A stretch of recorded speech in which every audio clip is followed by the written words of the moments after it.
Elle est belle, là! Elle est vraiment belle, là! Hey, je la lave à chaque jour, là! Le sourire de Bianca, 22 ans, dit tout.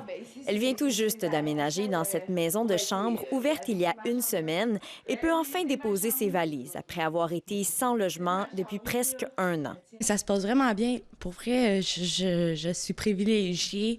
Euh, c'est au bout, là. Elle fréquentait le centre Le Havre et cette possibilité lui a été offerte par les intervenants, jugeant qu'elle avait franchi cette étape dans son cheminement. En fait, c'est la marche supplémentaire avant le logement.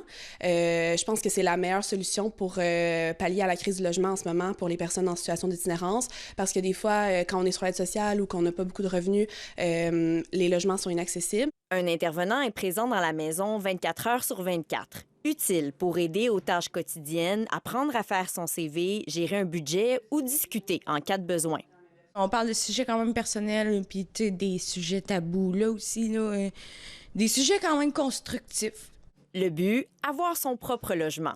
À Trois-Rivières, 2 bâtiments de ce genre permettant d'héberger 14 personnes sont gérés par le Centre Le Havre. Un besoin de plus en plus criant avec la flambée du prix des loyers. Alors que les maisons de chambre, comme celle de Saint-Prosper, évacuées en 2022, sont désormais pratiquement inexistantes. Beaucoup de propriétaires ont vendu des bâtisses qui servaient à être des maisons de chambre. On sait qu'elles ont été achetées, rénovées et transformées en appartements. Or, c'est ce modèle-là d'habitat dont ont besoin les personnes avec lesquelles nous travaillons. Bianca croit que des maisons comme la sienne auraient avantage à être plus répandues, alors que l'itinérance est une affaire de tous. De pas juste se fier genre sur les gens qui sont dans une situation d'itinérance, qui sont tous dans le même bateau. Tu sais, ils ont tous le même problème. C'est pas ça l'affaire.